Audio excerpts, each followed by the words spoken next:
Ball State win was a really good win. They're a good team. They were sitting at 5-1 in conference. We went there, so they expected a good match and got one. I think the first set, if you look at the scores, it maybe looks like they weren't very good or something like that. They're a really good team. We just were really hot to start the match. Played the first 20 minutes about as well as we could play. At the same time that Ball State played about as poorly as they could play, so it made for maybe a little bit bigger score variance than you would expect. You could play probably 50 sets with Ball State and that wouldn't happen again.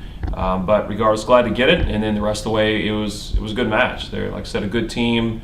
They stayed in the system a lot. We got some aces late, but for a good part of the match they passed pretty well. They had some middles that could score, so it was a tough match, and we had to get some really important points on our side. Thankfully we were able to do that. And then going to Toledo the next day, I wouldn't say it was one of our better matches, but at the same time, we were focused enough and to earn the win.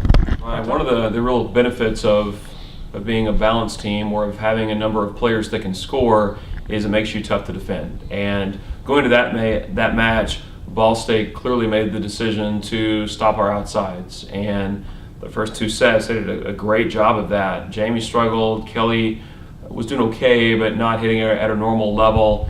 But because of that, it gave great options for our middles. And so Karin just had a career night, obviously 13 kills on 16 attempts with 0 errors. She was just available. I mean, she worked hard. She worked hard last week.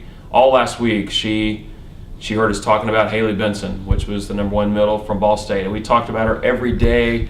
We had her stats posted in our locker room, starting with putting it on Karin's locker. Really tried to just let her know it was going to be her against this kid. And as soon as the match was over, I really complimented Karin just on what a job she did playing against two really, really good middles. And was very happy for Karin just to have that kind of result. She worked hard all week. She was very competitive in our practices during the week, and was glad to see her get that kind of result. NIU is just an incredible team. We've been watching a lot of Western Michigan and a lot of NIU already as we start our scouting for them, and they're both very, very good. NIU has a number of players that can score. I believe they're right now the best offense in the MAC, scoring at the highest rate, highest hitting percentage, all of that. We right now statistically have been the best defense, and so it'll be an interesting matchup in that regard.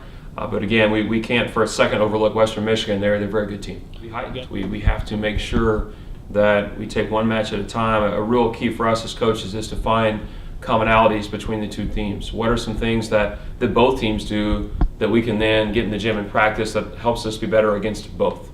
We don't want to spend all of our effort on one team and then not be prepared for the other, whichever one that may be.